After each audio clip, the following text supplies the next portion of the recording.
Good morning Telangana. నేను సంగప్ప. ఇవాళ పేపర్లో వచ్చినటువంటి ముఖ్యమైన వార్తలను చూసి వాటిని విశ్లేషిద్దాం. ముందుగా వెలుగు చూద్దాం. వెలుగు ఈ లోక్సభ ఎన్నికల దగ్గరకు వచ్చిన సందర్భంలో నెక్స్ట్ కేంద్రంలో ఏ పార్టీ అధికారంలో వస్తుంది, ఏ కూటమి ఇప్పుడైతే ఎన్డీఏ యూపీ ఉన్నాయి, ఏ కూటమి అధికారంలో వస్తుంది, ఏ కూటమి అధికారంలోకి వస్తే ముఖ్యంగా ఎవరికి ప్రధాని సీటు వరిస్తుంది అన్నటువంటి దాన్ని ప్రత్యేక కథనం రాసింది. ఎవరి నసీబ్ ఎట్లుందో అన్నటువంటి బ్యానర్తో ఈ స్టోరీని పబ్లిష్ చేసింది. కేంద్రంలో అధికారం ఎవరికి, పీఎం ఎవరు, హంగ్ను సూచిస్తున్న సర్వేలు, బీజేపీకి తగ్గిన మోడీకి అదే ఆకర్షణ, గేమ్ మార్చిన యూపీ మహాకూటమి, కాంగ్రెస్ బలపడ్డ మెజారిటీకి దూరమే, 15 సీట్లు దాటే పార్టీలే కింగ్ మేకర్లు, కీలకంగా మారుతున్న కేసీఆర్ ఫ్రంట్ అంటూ స్టోరీ పబ్లిష్ చేసింది. తర్వాత జాతీయ రాజకీయాల్లో ఇంకొక పాయింట్ చాలా ఇంపార్టెంట్. నిన్న రాహుల్ గాంధీ ఛత్తీస్గఢ్లో ఒక సంచలనమైన ప్రకటన చేశారు. అకౌంట్లల్లో పైసలు వేస్తాం అన్నటువంటి బ్యానర్తో వెలుగు దాన్ని పబ్లిష్ చేసింది. కనీస ఆదాయ పథకాన్ని అమలు చేస్తామని చెప్పి నిన్న రాయ్పూర్లో రాహుల్ గాంధీ ప్రకటించారు. దాన్నే ప్రధానంగా పబ్లిష్ చేసింది వెలుగు. అకౌంట్లో పైసలు వేస్తాం, మేమొస్తే పేదలకు కనీస ఆదాయ పథకం, ఇది చరిత్రాత్మకం, ఇదే మా విజన్, పేదరికంతో నవభారత్ అసాధ్యం, గరీబీ హఠావోకు కట్టుబడి ఉన్నాం, ఛత్తీస్గఢ్ సభలో కాంగ్రెస్ చీఫ్ హామీ అంటూ తీసుకుంది. తర్వాత ట్విట్టర్లోనూ ప్రస్తావన, కాంగ్రెస్ వందలాది హామీల్లో ఇదొకటని బీజేపీ పెదవి విరిపు అంటూ తీసుకుంది. నెక్స్ట్ మన స్టేట్కి సంబంధించి చూద్దాం. మన స్టేట్కి సంబంధించి రాష్ట్ర వ్యాప్తంగా 119 నియోజకవర్గాల్లో ఇప్పటికే బీసీ గురుకులాలు, బీసీ రెసిడెన్షియల్ స్కూల్స్ స్టార్ట్ చేస్తామని చెప్పి రాష్ట్ర ప్రభుత్వం ప్రకటించింది. సో ఆ బీసీ రెసిడెన్షియల్ స్కూళ్లలో 3689 పోస్టులు మంజూరు చేస్తూ ఆర్థిక శాఖ క్లియరెన్స్ ఇచ్చింది. దానికి సంబంధించిన వార్తని ప్రధానంగా పబ్లిష్ చేసింది వెలుగు. 3689 పోస్టులు, తర్వాత 595 అవుట్సోర్సింగ్ పోస్టులకు కూడా ఆర్థిక శాఖ అనుమతి ఇచ్చింది. అది కూడా ప్రధానంగా ఉంది. ఆ తర్వాత ఈనాడు చూద్దాం. ఈనాడు చూసినట్టయితే ఈనాడు ఛత్తీస్గఢ్లో రాహుల్ గాంధీ చేసినటువంటి ప్రకటన హైలైట్ చేసింది. పేదలందరికీ కనీస ఆదాయం అన్నటువంటి బ్యానర్తో ఆ వార్తను తీసుకుంది. కాంగ్రెస్ అధ్యక్షుడు రాహుల్ గాంధీ హామీ, ఛత్తీస్గఢ్ రైతు ర్యాలీలో ప్రకటన. ఆ తర్వాత ఇంకోటి, అక్కడ ఎట్లయితే ఇక్కడ ఎట్లా అంటూ ఈ బడ్జెట్ సంబంధించి సీఎం కేసీఆర్ ఓటాన్ అకౌంట్ బడ్జెటా లేదా పూర్తి స్థాయి బడ్జెట్ అని దాని మీద ప్రధానంగా పబ్లిష్ చేసింది ఒక స్టోరీని ఈనాడు. ఆంధ్రజ్యోతి చూద్దాం. ఆంధ్రజ్యోతి రాహుల్ గాంధీ చేసినటువంటి ప్రకటనని హైలైట్ చేసింది. పేదకు రొక్కం అన్నటువంటి బ్యానర్తో ఈ వార్తను పబ్లిష్ చేసింది. నెలవారీ కనీస ఆదాయ పథకం రాహుల్ హామీ, అధికారంలోకి వస్తే అమలు, ఇది కాంగ్రెస్ విజన్, హామీ కూడా, అప్పుడు దేశంలో ఆకలి పేదలు ఉండరు, రాహుల్ గాంధీ వ్యాఖ్యలు, పేదలకు కోటాకు పోటీగానా అంటూ దీన్ని పబ్లిష్ చేసింది. ఈ మధ్యలోనే కేంద్ర ప్రభుత్వం లోక్సభ రాజ్యసభ రెండింటిలో కూడా రాజ్యాంగ సవరణ చేసి ఉన్నత వర్గాల్లో పేదల కోసం తీసుకొచ్చినటువంటి 10% రిజర్వేషన్ కోటాకి ఇది పోటీనా అన్నది విశ్లేషణ కథనం ఇది. తర్వాత అపార నష్టం అన్నటువంటి బ్యానర్తో మొన్నటి అకాల వర్షానికి నష్టపోయినటువంటి పంటలకు సంబంధించిన వార్తను తీసుకుంది. అకాల వర్షానికి తడిసిన పత్తి, మిర్చి, మొక్కజొన్న, ధాన్యం 35,000 ఎకరాల్లో దెబ్బతిన్న పంటలు, సర్కారు లెక్క 3,845 ఎకరాలేంటూ పబ్లిష్ చేసింది. తర్వాత ఉద్యోగులకు స్థానచలనం, ఫిబ్రవరిలో పెద్ద ఎత్తున బదిలీలు అంటూ ఇంకో వార్త తీసుకుంది ఆంధ్రజ్యోతి. లోక్సభ షెడ్యూల్ ప్రకటనలోగా పూర్తి, పలువురు ఐఏఎస్ల ట్రాన్స్ఫర్ కూడా కసరత్తు. తర్వాత హెచ్ఎండిఏ కమిషనర్ జనార్దన్ రెడ్డి ఆకస్మిక బదిలీ అంటూ ఇంకో వార్తను తీసుకుంది. అమెరికా పర్యటనకు వెళ్ళిన హెచ్ఎండిఏ కమిషనర్ సోమవారం తిరుగు ప్రయాణంలో ఉండగానే వేటు, పోస్టింగ్ ఇవ్వకుండా వెయిటింగ్లో, కోకాపేట భూములే కారణమా అంటూ క్వశ్చన్ మార్క్తో దాన్ని తీసుకుంది ఆంధ్రజ్యోతి. నమస్తే తెలంగాణ చూద్దాం. నమస్తే తెలంగాణ చూసినట్టయితే పగలే ఇగం అన్నటువంటి బ్యానర్తో గత 3-4 రోజులుగా ఒకవైపు నిన్నటి వరకు వర్షం, తర్వాత మరోవైపు చలి ఉంది. దాన్ని నమస్తే తెలంగాణ హైలైట్ చేసింది. పగలే ఇగం, కొనసాగిన ద్రోణుల ప్రభావం, తగ్గిన గరిష్ట ఉష్ణోగ్రతలు, రాష్ట్రంలో పెరిగిన చలి తీవ్రత అంటూ తీసుకుంది. తర్వాత కొలువుల జాతర అంటూ ఈ బీసీ రెసిడెన్షియల్ స్కూళ్లలో కొత్తగా చేపట్టబోతున్నటువంటి ఉద్యోగాలకు సంబంధించి, భర్తీ చేయబోతున్న ఉద్యోగాలకు సంబంధించి 4,322 పోస్టుల భర్తీకి ఆర్థిక శాఖ ఆమోదం అంటూ తీసుకుంది. తర్వాత బడ్జెట్ ప్రిపరేషన్లో భాగంగా ప్రతి పైసకు లెక్క ఉండాలి, రానున్న 5 ఏళ్లను దృష్టిలో పెట్టుకుని బడ్జెట్ ఉండాలంటూ అధికారులకు సీఎం ఆదేశించారంటూ ఇంకో కథనం తీసుకుంది నమస్తే తెలంగాణ. ఇవి ప్రధానంగా ఉన్నటువంటి వార్తలు. ఇంతవరకు పత్రికల్లో వచ్చినటువంటి ముఖ్యమైన వార్తలు చూసాం, వాటిని విశ్లేషిద్దాం. మనతో చర్చలో కాంగ్రెస్ నుంచి హర్షవర్ధన్ గారు, తర్వాత బీజేపీ నుంచి అధికార ప్రతినిధి రాకేష్ రెడ్డి గారు మనతో ఉన్నారు. నిన్న ఛత్తీస్గఢ్లో అక్కడ కాంగ్రెస్ పార్టీ చాలా రోజుల తర్వాత అధికారంలో వచ్చినందుకు రైతులకి థ్యాంక్స్ చెప్పేందుకు నిర్వహించినటువంటి కిసాన్ ఆభార్ సమ్మేళనం అనేటువంటి ర్యాలీలో రాహుల్ గాంధీ ఒక సంచలన ప్రకటన చేశారు. ప్రతి ఒక్కరికి కూడా పేదలందరికీ కనీస ఆదాయ పథకం అమలు చేస్తాం మేము అధికారంలోకి వస్తే, ప్రతి ఒక్కరికి నెలవారీ ఎంతో కొంత అమౌంట్ ఇస్తామని చెప్పారు. అది ఎంత అయింది అనేది పూర్తి డీటెయిల్స్ మేనిఫెస్టోలు చెప్తామని చెప్తున్నారు. సో మొత్తానికి ప్రతి ఒక్కరికి కనీస ఆదాయ పథకం, పేదలందరికీ కనీస ఆదాయ పథకం అనేది నిన్న కాంగ్రెస్ పార్టీ ప్రకటించింది. సో దీని ప్రభావం ఎట్లుండే అవకాశం ఉంటుంది? సరిగ్గా ఎన్నికల ముందు రాహుల్ గాంధీ తాను తీసుకురాబోతున్న కొత్త పథకం ప్రకటించారు. ఎట్లుండే అవకాశం, దాని గురించి మాట్లాడదాం. ముందు రాకేష్ రెడ్డి గారు చెప్పాలా. రాకేష్ రెడ్డి గారు, మీరు తీసుకొచ్చినటువంటి 10% రిజర్వేషన్ కోటా ఉన్నత వర్గాల్లో పేదలకు తీసుకొచ్చారు. దాంతో పెద్ద బాంబు వేసాం, పెద్ద వెపన్ తీసుకొచ్చామన్నారు. దానికంటే పెద్ద వెపన్ కాదు ఇది. ఇప్పుడు ఇదే కాంగ్రెస్ పార్టీ ఈ దేశంలో గరీబీ హటావో అని అన్నది. అయిందా అండి? ఇందిరాగాంధీ గారు ఆ నినాదంతో అధికారంలోకి వచ్చింది. నిజంగా కనుక పేదరిక నిర్మూలన జరిగి ఉంటే ఈరోజు ఈ పథకం గురించి మనం ఇక్కడ ఈ V6 స్టూడియోలో మాట్లాడుకొని ఉండేవాళ్ళం కాదు. కాబట్టి కాంగ్రెస్ పార్టీ ఎన్నికలు గెలవడానికి అనేక ట్రిక్కులు ప్లే చేస్తూ ఉంటుంది. కానీ వాస్తవానికి ఏంటంటే ఈ దేశాన్ని 55 సంవత్సరాల పాటు పరిపాలన చేసింది కాంగ్రెస్ పార్టీ. దాంట్లో ఒక కుటుంబమే 45 సంవత్సరాలు పరిపాలన చేసింది. మరి ఆ కుటుంబం కనుక ఈరోజు పేదరిక నిర్మూలన కోసం స్టెప్స్ తీసుకొని ఉంటే ఇప్పుడు ఈ చర్చ ఎందుకు వచ్చేది ఉండేది? నెంబర్ 1. నెంబర్ 2 ఏంటంటే 2017 ఎకనామిక్ సర్వేలో, అంటే బడ్జెట్ కంటే ముందు రోజు టేబుల్ చేసేటువంటి ఎకనామిక్ సర్వేలో కేంద్ర ప్రభుత్వం దీని గురించి ప్రస్తావన చేసింది. యూనివర్సల్ బేసిక్ ఇన్కమ్ ద్వారా మనం ఏమైనా పావర్టీ ఎలివేషన్ చేయొచ్చా, ఆ దిశగా కొంత స్టడీ చేయాల్సినటువంటి అవసరం ఉంది అని చెప్పేసి కేంద్ర ప్రభుత్వం సూచించింది. దాని మీద కూడా కొంత బ్యాక్ ఎండ్లో కొంత స్టడీ జరుగుతూ ఉన్నది. కొన్ని చోట్ల పైలట్స్ కూడా చేపట్టడం జరుగుతూ ఉన్నది. కాబట్టి ఆ దృష్ట్యా కేంద్ర ప్రభుత్వం ఆలోచన చేస్తుంది. బట్ ఎంతవరకు ప్రాక్టికల్, ఎలా దీన్ని సమర్థవంతంగా అమలు చేయగలము అనే దిశలో ఈరోజు కేంద్ర ప్రభుత్వం ఆలోచన చేస్తుంది. దాన్ని పసిగట్టి బహుశా రాహుల్ గాంధీ గారు మాట్లాడుతూ ఉండొచ్చు. ఇప్పుడు రాహుల్ గాంధీ ఏదైనా మాట్లాడవచ్చు, ప్రతిపక్షంలో ఉన్నారు కాబట్టి వారు ఏది నేను ఇది ఇస్తా అది ఇస్తా అని ఏదైనా మాట్లాడచ్చు. కానీ నేను అడుగుతున్నది ఏంటంటే, నిజంగా మీకు అంత చిత్తశుద్ధి ఉంటే మీ రాష్ట్రాల్లో మీరు అమలుపరచచ్చు కదా. మీ రాష్ట్రాల్లో మీరు అమలుపరచచ్చు కదా. పేదరికం గతంలో కూడా ఉంది కదా. గతంలో మీరు యూపీఏలో అధికారంలో కూడా ఉన్నారు కదా. మీరు అప్పుడు ఎందుకు అమలు చేయలేదు? ఇప్పుడే ఎందుకు మాట్లాడుతున్నారు? ఎన్నికల ముందే ఎందుకు మాట్లాడుతూ ఉన్నారు? నేను ఇంకోటి కూడా అడుగుతా ఉన్నా, రుణమాఫీ గురించి ఎన్నికల ముందే ఇస్తారు. హామీలు ఇచ్చేటి కానీ ఎన్నికల ముందే ఇస్తారు. అది మన మీరైనా వాళ్ళైనా ఎవరైనా నెక్స్ట్ ఏం చేస్తామని కొత్త విషయం ప్రకటించినప్పుడే కదా. మేము అదే కదా, ఉచితాలతో బీజేపీ ఎప్పుడు గెలవదండి, గుర్తుపెట్టుకోండి. మేము దేశంలో ఉన్నటువంటి కీలకమైనటువంటి సమస్యలకు పరిష్కారం చూపడం ద్వారా మాత్రమే భారతీయ జనతా పార్టీ ఎన్నికలు గెలుస్తుంది. ఉచితాలు ఇచ్చి గెలిచే పార్టీ కాదు మాది, అందరూ తెలిసినటువంటి విషయం. కాబట్టి మమ్మల్ని అలా కలపకండి దయచేసి. అంతే. కాబట్టి మేము అనేది ఏంటంటే, యూపీఏ 10 ఏళ్ళ అధికారంలో ఉన్నది. అప్పుడు లేదా పేదరికం ఇప్పుడే వచ్చిందా? అప్పుడు ఏం చేయలేదు, ఇప్పుడు ఎందుకు చేస్తామంటున్నారు? రుణమాఫీ గురించి కూడా అడుగుతున్నాను నేను. రుణమాఫీ, రైతుల రుణమాఫీ అంటున్నారు. మీరు రుణమాఫీ చేశారు కదా గతంలో. రుణమాఫీ ద్వారా మొత్తం రైతుల సమస్యలు మారినాయా? మొత్తం వాళ్ళ దిశ మారిందా అండి? రైతులు అభివృద్ధిలోకి వచ్చిందా? వ్యవసాయం అభివృద్ధిలోకి వచ్చిందా? కాబట్టి మీకు దీర్ఘకాలికంగా ప్రయోజనాలు చేకూర్చేటువంటి కొన్ని ఆలోచన చేయాలి కాంగ్రెస్ పార్టీ. రాహుల్ గాంధీ ఏమైనా ఊరికనే ఏదో మాట్లాడతారు, తాడు బొంగరం లేదు కాబట్టి ఏమైనా మాట్లాడొచ్చు అనే రీతిలో మాట్లాడుతూ ఉన్నారు. చర్చలో సిపిఎం సీనియర్ నాయకులు జులకన్ రంగారెడ్డి గారు వచ్చారు. రంగారెడ్డి గారు నిన్న ఛత్తీస్గఢ్లో రాహుల్ గాంధీ చేసినటువంటి ప్రకటన ఎట్లా చూస్తారు? ఇప్పుడు కాంగ్రెస్ పార్టీ కూడా అత్యధిక కాలం అధికారంలో ఉన్నది. ఇందిరాగాంధీ గారు ఓ స్లోగన్ ఇచ్చారు, గరీబీ హటావో అని. గరీబీ హటావో అంటే పేదలు లేనటువంటి దేశంగా అభివృద్ధి చేస్తారని చెప్పి అందరూ ఆశించారు. కానీ ఎన్నికల సందర్భంగా గొప్ప నినాదాలు పేద ప్రజల్ని, మధ్యతరగతి ప్రజల్ని ఆకర్షించడానికి ఉపయోగపడేటువంటి నినాదాలు వేయటం కాదు.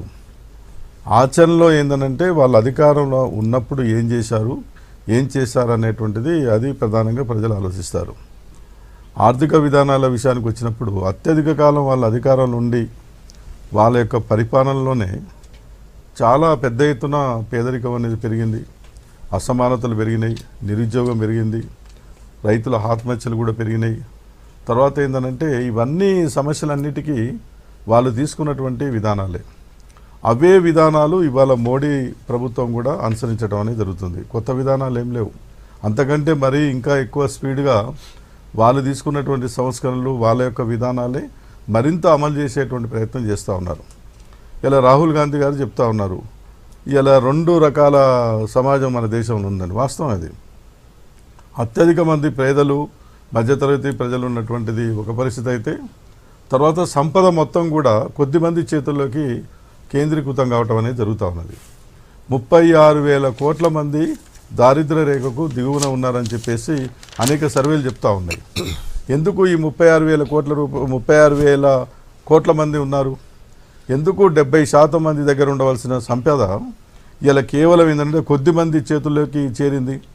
ఇలా పెట్టుబడులు వాళ్ళ చేతుల్లో ఉన్నాయి, తర్వాత ఏంటంటే డబ్బు వాళ్ళ చేతుల్లో ఉన్నాయి, పరిశ్రమలు వాళ్ళ చేతుల్లో ఉన్నాయి, తర్వాత ఏంటంటే అనేక రకాల వ్యవస్థలు మొత్తం ఇవాళ వాళ్ళ చేతుల్లో ఉన్నాయి.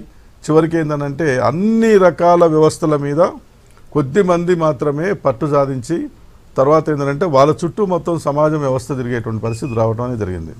ఇలా చెప్పాలంటే మీడియా మొత్తం కూడా కార్పొరేట్ శక్తులనే ఉంది. తర్వాత ఏంటంటే భూములు వాళ్ళ చేతికి వెళ్తూ ఉన్నాయి, సంపద వాళ్ళ చేతికి వెళ్తూ ఉన్నాయి, బ్యాంకులు వాళ్ళ చేతుల్లోనే ఉన్నాయి. ఇవన్నీ ఎందుకు వచ్చాయి? వేల లక్షల కోట్ల రూపాయలు మొత్తం కూడా బ్యాంకుల్లో అప్పులు తీసుకొని వాళ్ళు ఎగ్గొట్టి విదేశాల పోయి భోగభాగ్యాలు అనుభవిస్తూ ఉంటే వాళ్ళ మీద చర్యలే, రికవరీ లేదు. ఎవరిచ్చారు? వాళ్ళకి అవకాశం ఎవరు కల్పించారు? కాబట్టి ఏంటంటే ఈ పాపం అనేటువంటిది మెజార్టీ పాపం వాళ్ళది. తర్వాత ఇప్పుడు అధికారంలో ఉన్నటువంటి వాళ్ళు కూడా మరింత స్పీడ్గా వాళ్ళు అవే సంస్కరణలు అవే విధానాలు అనుసరిస్తున్నారు. అందుకనే మాటల్లో చెప్పడం కాదు. ఈ స్కీమ్ నిజంగానే పేదరికాన్ని నిర్మూలన చేస్తుందా? పేదరికం నిర్మూలన కావాలంటే వాళ్ళ కాళ్ళ మీద వాళ్ళు బతికేటువంటి స్కీములు కావాలండి. కొనుగోలు శక్తి పెరగాలి. ప్రజలందరి దగ్గర ఆదాయం అందరూ కొనుక్కుంటే కొనుగోలు శక్తి పెరిగితే సోమరిపోతులు తయారు చేయటమో లేకపోతే ఇంకోటో కాదు. వాళ్ళ కాళ్ళ మీద వాళ్ళు బతికేటువంటి ఒక్క నిమిషం పక్కన ఉన్నటువంటి చైనా దేశం ఇవాళ మనకి ఏం కనిపిస్తా ఉంది? మనకంటే వెనక్కి స్వాతంత్రం పొందిన దేశం, మనకంటే ఎక్కువ జనాభా కలిగిన దేశం. అట్లా తప్పే ఉందండి. వాళ్ళు నిరక్షరాస్యత లేకుండా చేసుకున్నారు, బ్రహ్మాండంగా అభివృద్ధి అవుతుంది. మనకి దరిద్రం ఏంటి అంటే పాలకులు తర్వాత పార్టీలు యొక్క విధానాలే మనకి దరిద్రం వెంటాడుతూ ఉంది. ఈరోజు రాహుల్ గాంధీ గారు చేసినటువంటి ప్రకటన ఏంటంటే దేశంలో ఇంకా కూడా ఆర్థిక వ్యత్యాసం చాలా స్పష్టంగా కనబడుతూ ఉంది. దారిద్ర్య రేఖకు దిగువనున్నవారు దిగువనే ఉంటున్నారు. ప్రభుత్వ ఫలాలు అంటే కేవలం ఆకర్షక ఫలాలు, సంక్షేమ ఫలాలు అందిస్తున్నటువంటి క్రమంలో వారికంటూ నిర్దిష్టంగా కాస్త ఆదాయాన్ని ఉంటే బాగుంటుందనే ఉద్దేశంతో వారు ప్రకటించడం జరిగింది. ఇక ఇందాక సోదరులు మాట్లాడుతూ స్వతంత్రం వచ్చిన తర్వాత ఎక్కువ కాలం ఉన్నటువంటి కాంగ్రెస్ పార్టీ దీనికి బాధ్యత వహించాలనే ఇండైరెక్ట్గా చెప్పడం జరిగింది.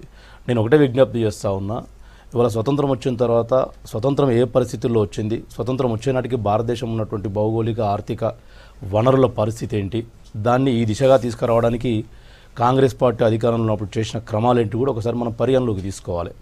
ఇవాళ బ్యాంకులను జాతీయం చేసి ఈరోజు దేశంలోనే ఒక విప్లవాత్మకమైన మార్పును తీసుకొచ్చినటువంటి పార్టీ కాంగ్రెస్ పార్టీ. అంతేకాకుండా 8,70,00,000 ఎకరాలకు నీళ్లు అందించాలనే ఉద్దేశంతో ఇవాల్టికి ఉన్న పెద్ద పెద్ద ప్రాజెక్టులన్నీ కూడా కాంగ్రెస్ పార్టీ కట్టింది. భారతీయ జనతా పార్టీ కూడా 11 సంవత్సరాల అధికారంలో ఉంది. వాజ్పేయి గారి 2 టర్ములు, ఇప్పుడున్న మోడీ గారు తీసుకుంటే ఎక్కడ కూడా ఒక ఎకరాకు నీళ్ళు అందించే ప్రాజెక్టును ఎక్కడ కూడా చేపట్టలేదు. అదేవిధంగా ఇవాళ దేశంలో ఉన్నటువంటి పరిశ్రమలు మీరు హైదరాబాద్నే తీసుకోండి, డిఆర్డిఏలు, బిహెచ్ఏలు, రకరకాల పరిశ్రమలు. ఇంత పెద్దలు జూలకంటి రంగారెడ్డి గారు చెప్పినట్టు ఉత్పాదకత అంటే ఆ ఉత్పాదకతను పెంచే శ్రామికులకు వచ్చే వేతనాల ద్వారా కొనుగోలు శక్తి, ఇవన్నీ చేసింది కూడా కాంగ్రెస్ పార్టీ.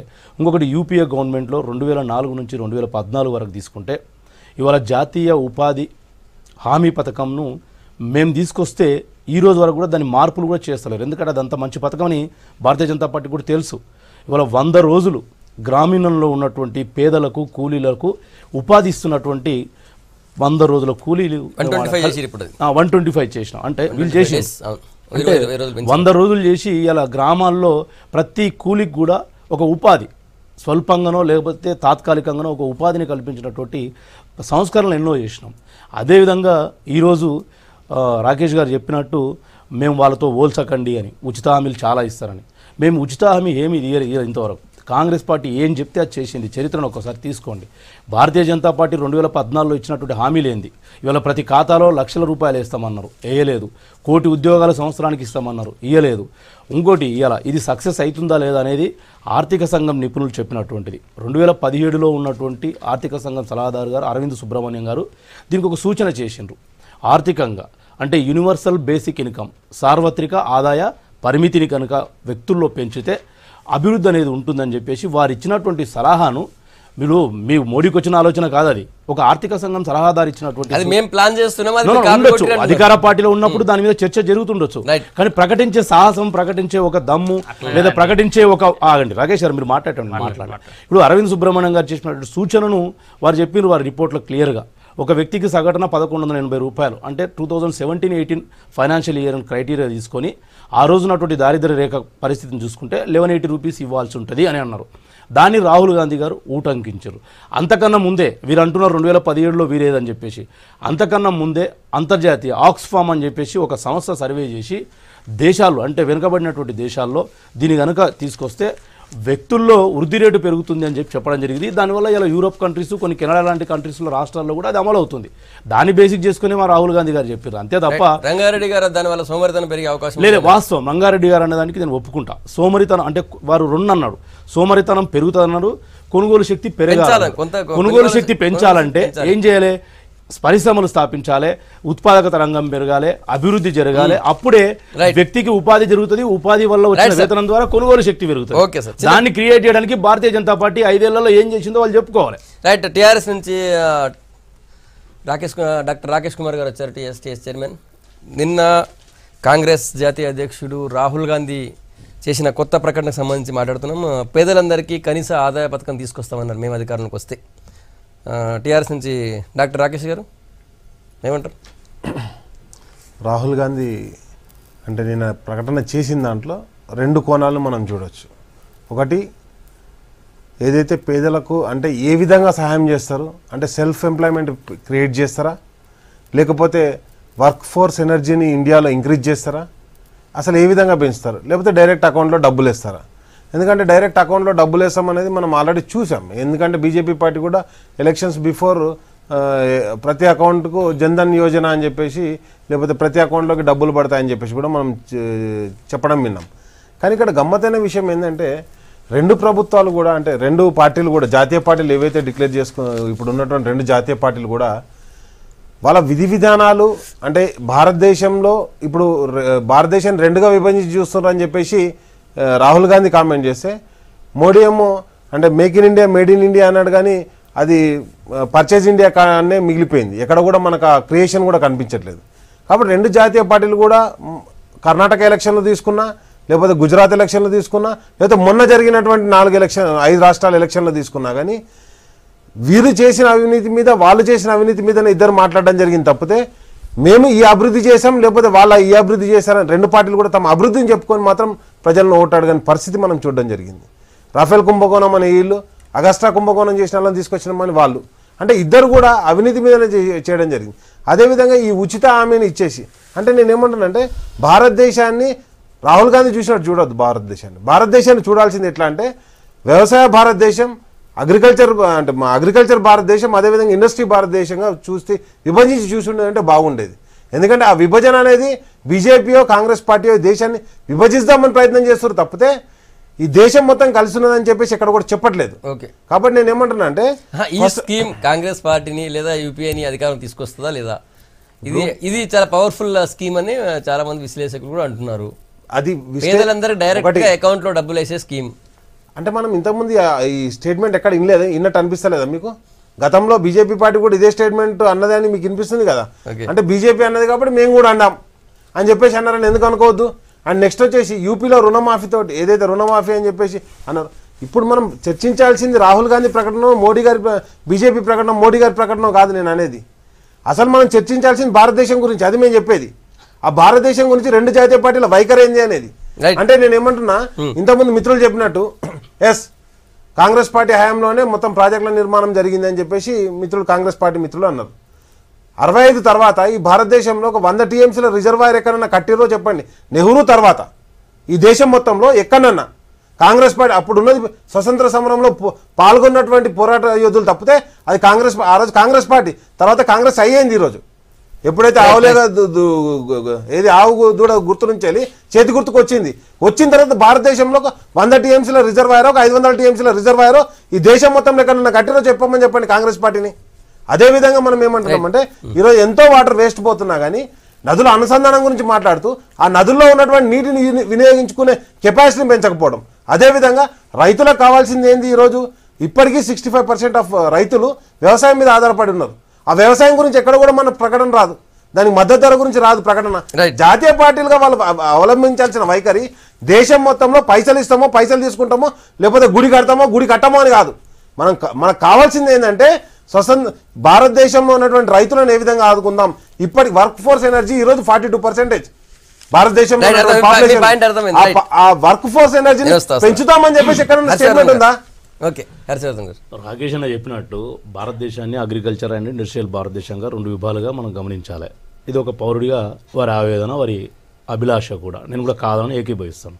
కాకపోతే వారు చెప్తున్నట్టు మోడీ చేసినటువంటి వాగ్దానానికి ఇవాళ రాహుల్ గాంధీ గారు చేస్తున్నటువంటి వాగ్దానానికి డిఫరెన్స్ను కూడా వాళ్ళు గమనించాలి. ఆ రోజు మోడీ గారు చెప్పింది ఏంది? విదేశాల్లో ఉన్నటువంటి నల్లధనాన్ని తీసుకొచ్చి మీ జన్ధన్ ఖాతాలలో లక్షలు ఒకేసారి గుమ్మరిస్తా అని చెప్పిండు. కానీ మా రాహుల్ గాంధీ గారు నిన్న చెప్పినటువంటి ప్రకటన ఏంది? దేశంలో ఉన్నటువంటి నిరుపేదలకు ఫలాలు అందలేదు కాబట్టి తాత్కాలికంగా ఉపశమనం కోసం కాస్తైనా ఊరట ఉంటుంది, కొనుగోలు శక్తి పెరుగుతుంది. ముఖ్యంగా ఇల్లును యూనిట్గా తీసుకుంటాం కాబట్టి మహిళలకు ఆ యొక్క సాధికారికత అవసరం పడుతుందనే ఉద్దేశంతో మేము ప్రకటన చేసినాం నెలకి ఇంత ఇస్తామని. అది ఆర్థిక సంఘం నిపుణుల సూచన మేరకే ఇవ్వచ్చనే ఆలోచన మేరకే ఇవ్వడం జరిగింది. తర్వాత ఇంకోటి ఏమన్నారు, 1965 తర్వాత 100 టీఎంసీల ప్రాజెక్ట్ ఏదైనా కట్టిందని అన్నారు.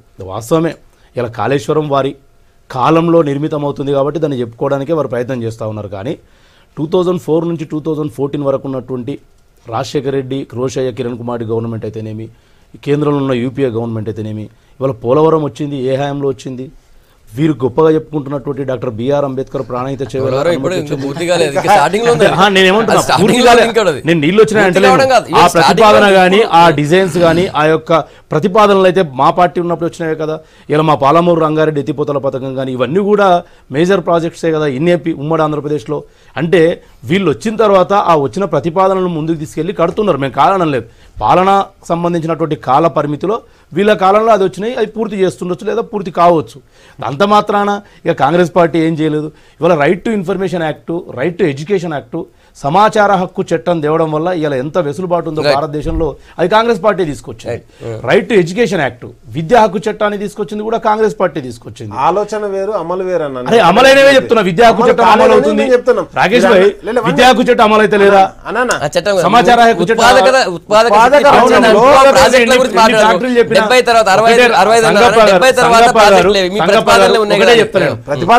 శంషాబాద్ నుంచి అలంపూర్ చౌరస్తా వరకు 184 కిలోమీటర్లు ఉంటుంది. మీ సెల్ ఫోన్ లో గూగుల్లో కూడా కొట్టండి, దాన్ని కొడితే ఆ ప్లేస్ మొత్తాన్ని ఇండస్ట్రియల్ కారిడార్ అంటారు.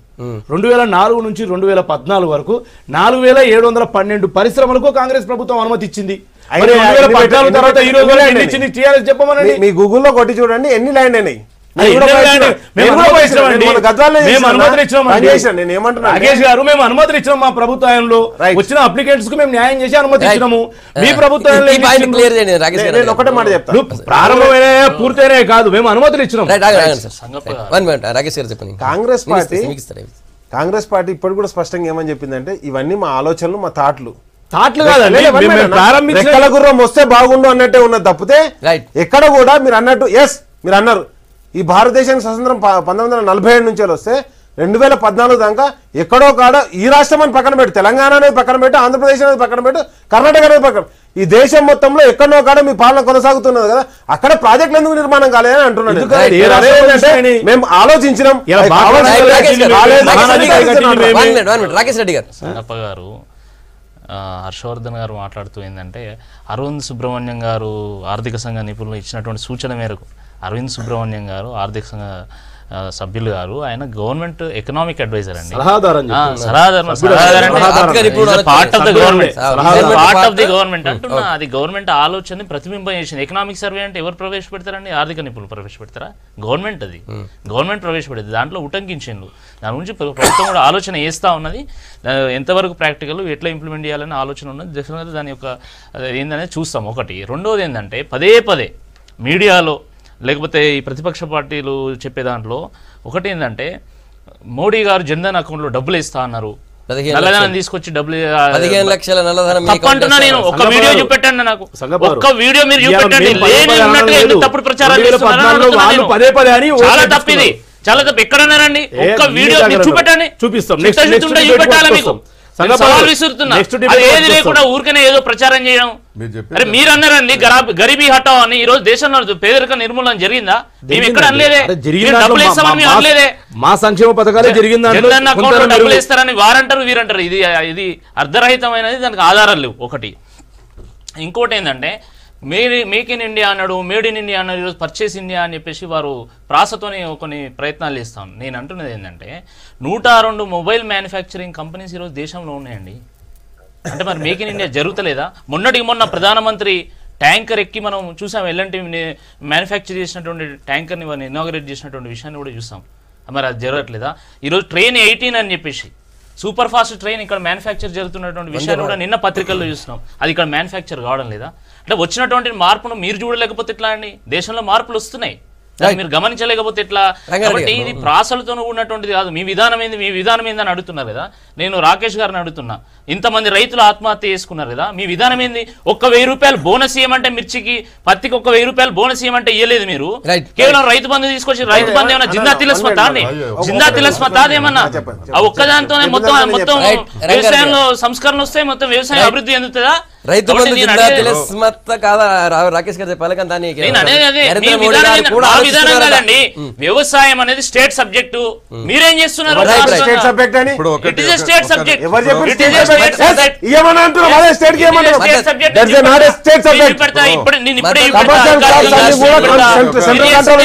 మీకు నాలెడ్జ్ లేకుండా మాట్లాడతాను. చెప్పన్నా. ఇప్పుడు 2 జాతీయ పార్టీలు అత్యధిక కాలం కాంగ్రెస్ పార్టీ కేంద్రంలో అధికారం నుండి పరిపాలన చేసింది. అనేక వాగ్దానాలు ఇచ్చారు, ఆచరణలో కొన్ని మాత్రమే పరిష్కారం చేశారు. మెజారిటీ సమస్యలని పరిష్కారం చేయలేదు. తర్వాత బీజేపీ అధికారంలో గతంలో ఉన్నది, ఇప్పుడు ఉన్నది.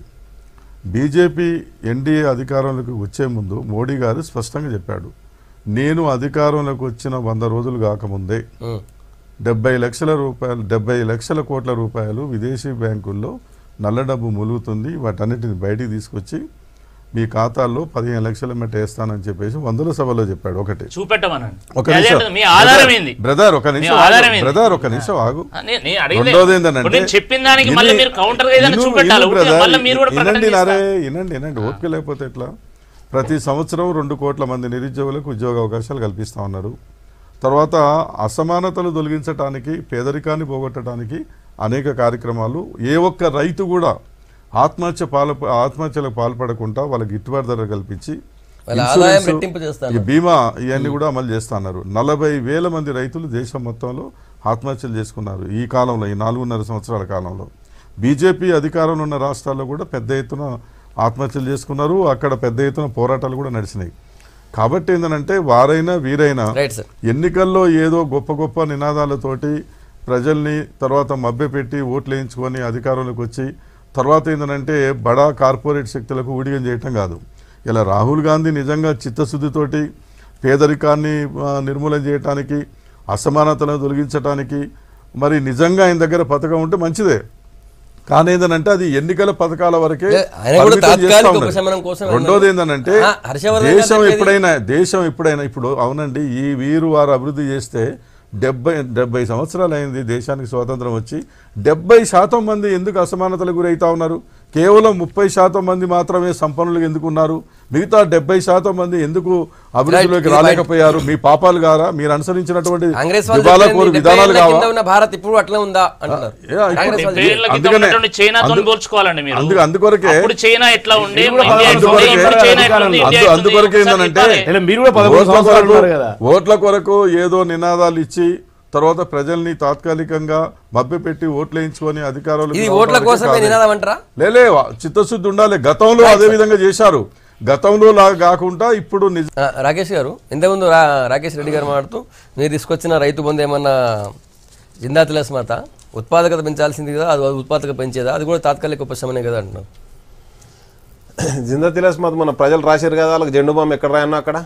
నేనేమంటున్నానంటే ఎంతవరకు రైతుల గురించి ఆలోచించాను అంతవరకు చెప్పారు. అంటే ఆయన ఇచ్చినటువంటి 2-3 స్టేట్మెంట్లను నేను ఒక స్టేట్మెంట్ చెప్తాను. రాధామోహన్ సింగ్ గారు అని చెప్పేసి సెంట్రల్ ఇది అగ్రికల్చర్ మినిస్టర్. మరి ఆయన పార్లమెంట్లో చేసిన ప్రకటన తప్పు అని చెప్పేసి బీజేపీ పార్టీ, ఈ రాష్ట్ర బీజేపీ పార్టీ డిక్లేర్ చేస్తారంటే డిక్లేర్ చేసుకోమని చెప్పి ఏమని రైతుల ఆత్మహత్యలు తెలంగాణలో తగ్గినాయని చెప్పేసి పార్లమెంట్లో చేసిన ప్రకటన గురించి చెప్తున్నా. నేను మహారాష్ట్ర ప్రకటన గురించి మాట్లాడలేదు. మహారాష్ట్రలో కూడా ఆల్రెడీ ఏదైతే లాంగ్ మార్చ్ చేసారు రైతులు అక్కడ, లేకపోతే మధ్యప్రదేశ్లో ఏదైతే రైతులు మద్దతు ధర అడిగితే కాల్చి చంపారు. అదేవిధంగా అక్టోబర్ 2 గాంధీ జయంతి రోజు ఢిల్లీలో రైతులకు జరిగినటువంటి సన్మానం గురించి బీజేపీ పార్టీ మాట్లాడాలి. రైతుల గురించి మాట్లాడే అటువంటి అర్హత హక్కు కానీ బీజేపీ పార్టీకి ఎక్కడా లేదు దేశం మొత్తంలో అని చెప్పేసి మొన్న ఆల్రెడీ ప్రజలు స్పష్టమైనటువంటి తీర్పు ఇచ్చారు. 5 రాష్ట్రాల్లో తీర్పు ఇచ్చారు, ఒక రాష్ట్రం కాదు. కాబట్టి నేను ఏమంటున్నా అంటే రైతుల గురించి ఎవరు ఆలోచిస్తున్నారు అని నువ్వు మాట్లాడేటప్పుడు నేను అదే మాట్లాడాను. చెప్పండి ఆయన చెప్పండి.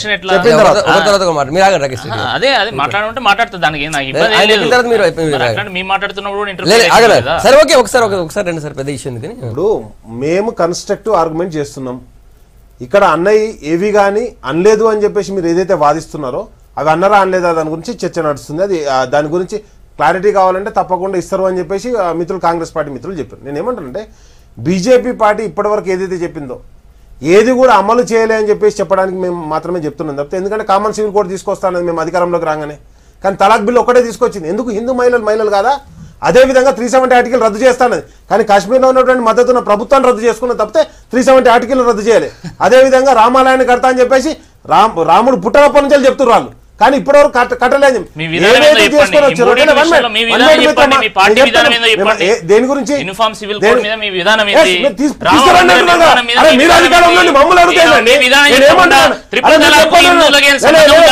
ట్రిపుల్ తలాక్ అనేది ముస్లిం వాళ్ళ గురించి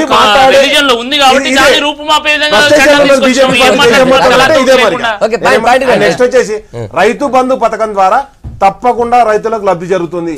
అదే విధంగా ఈ రోజు క్రాప్ కాలనీలు సృష్టించడం ద్వారా ఏం కాలే మీకు ఏం కావాలి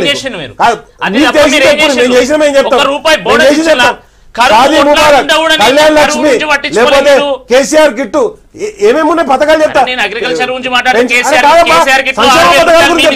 అగ్రికల్చర్ గురించి చెప్తా.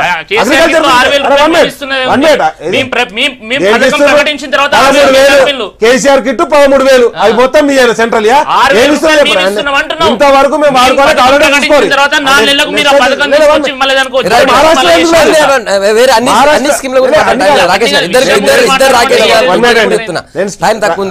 రాహుల్ గాంధీ రైతుల గురించే మాట్లాడతా. దానికి రైతుల గురించే మాట్లాడతా. నేనేమంటున్నా అంటే ఈ రాష్ట్రంలో ఈ దేశం మొత్తంలో రైతుల గురించి ఆలోచిస్తున్న ప్రభుత్వం అనేది మేము చెప్పుకోలేదండి. అన్న ఎక్కడన్నా చెప్పే 16 సమాచారాన్ని మీరు చెప్తారు, కొత్త సమాచారం మీకు ఇస్తానన్నా. నేను మొత్తం డేటా కూడా మీకు ఇస్తా.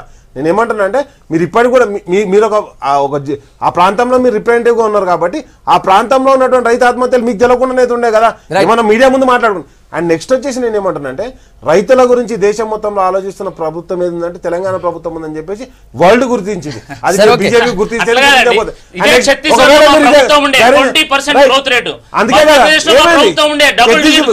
ప్రభుత్వం ఏమైంది? ఛత్తీస్గఢ్ ప్రభుత్వం ఏమైంది చెప్పండి. మొన్న ప్రజలు ఏం తీర్పునిచ్చారు?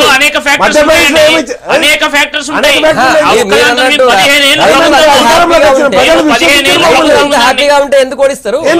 మేము అదే అంటున్నాం అండి. అట్లాగా మీరు ఛత్తీస్గఢ్ మధ్యప్రదేశ్ రెండు చెప్తున్నారు. రైతులంతా హ్యాపీగా ఉంటే ఎందుకు ఓడిస్తారు? రైతులంతా ధర్నా చేస్తే మీరు కాల్చి చంపాల్సిన అవసరం వస్తుంది. రైతులు ఒక్కరే ఉంటారా? అనేక ఫ్యాక్టరీస్ ఉంటాయి రాజకీయాలు. ఇప్పుడు రాకేష్ గారు రెండోసారి ఎందుకు ఎగురుతాను?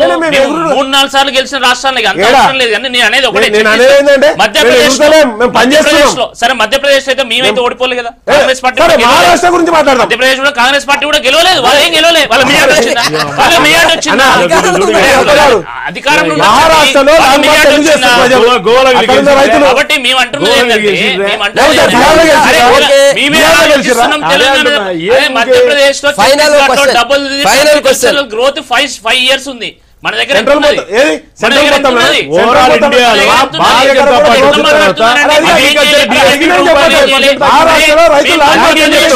మధ్యప్రదేశ్ లో గిట్టుబాటు ధర తీసుకురావడానికి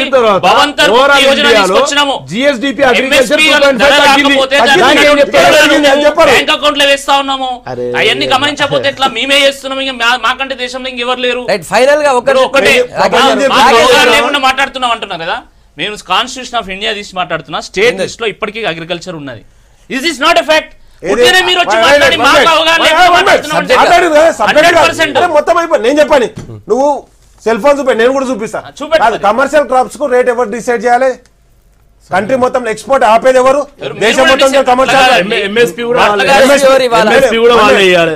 కూడా సెంట్రల్ డిక్లేర్ చేసింది కదా. సపోర్టింగ్ ప్రైస్ ఎందుకు ఇస్తలేదు? అదనంగా ఈ రోజు ఎంఎస్పీ డిక్లేర్ చేసామండి. ఎవరికి 6,000 రూపాయలు వస్తుంది మార్కెట్ లో. 504 ఉన్నాయి ధాన్యం. 504 రూపాయలు వస్తుంది. 5,400 చిల్లర. సార్ 8,000 సార్ రైతులు, పత్తి రైతులు ఈ రోజు 5,000కి మీరు 8,000 మీరు పత్తి. మార్కెట్ ఉన్నప్పుడు, మార్కెట్ బాగున్నప్పుడు వస్తుంది. మా ప్రభుత్వం కూడా అమ్ముడు ఎంఎస్పీ చెప్తున్నారు.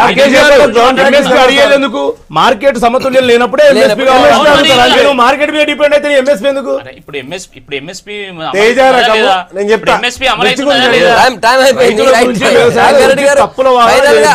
ఫైనల్ గా రాహుల్ గాంధీ ప్రకటించిన పథకం యూపీఐని అధికారంలో తెస్తుందా?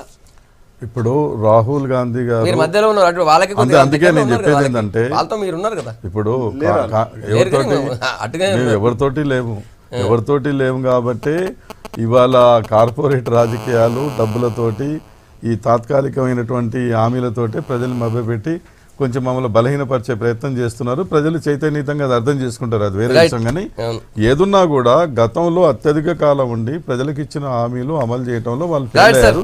ఇప్పుడు మళ్ళీ అదే పద్ధతుల్లో ఓట్ల కొరకు అని చెప్పి హామీలు ఇచ్చి అధికారంలోకి వచ్చిన తర్వాత పేదరికాన్ని నిర్మూలన చేయకుండా, అసమానతలను తొలగించడానికి, వాళ్ళ కాళ్ళ మీద వాళ్ళు బతికేటువంటి పరిస్థితి తీసుకురావాలి. ఆ విధానం రావాలి.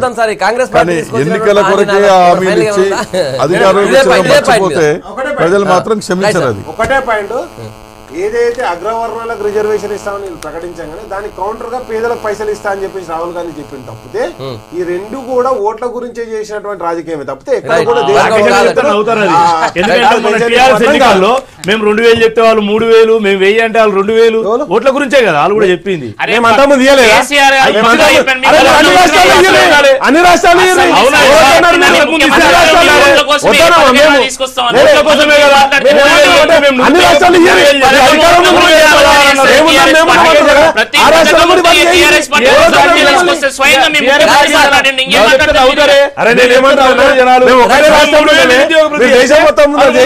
అన్నారు. అది ఎన్నికల కోసం కాదా? అక్కడ వర్కౌట్ అయింది. మరి రాహుల్ గాంధీ హర్షవర్ధన్ గారు, రాకేష్ రెడ్డి గారు, తర్వాత జులకన్ రంగారెడ్డి గారు, డాక్టర్ రాకేష్ గారు, గుడ్ మార్నింగ్ తెలంగాణ. మీ అభిప్రాయాలు చెప్పినందుకు మళ్ళీ రేపు పొద్దుగా ఇదే టైం కలుద్దాం. Stay tune.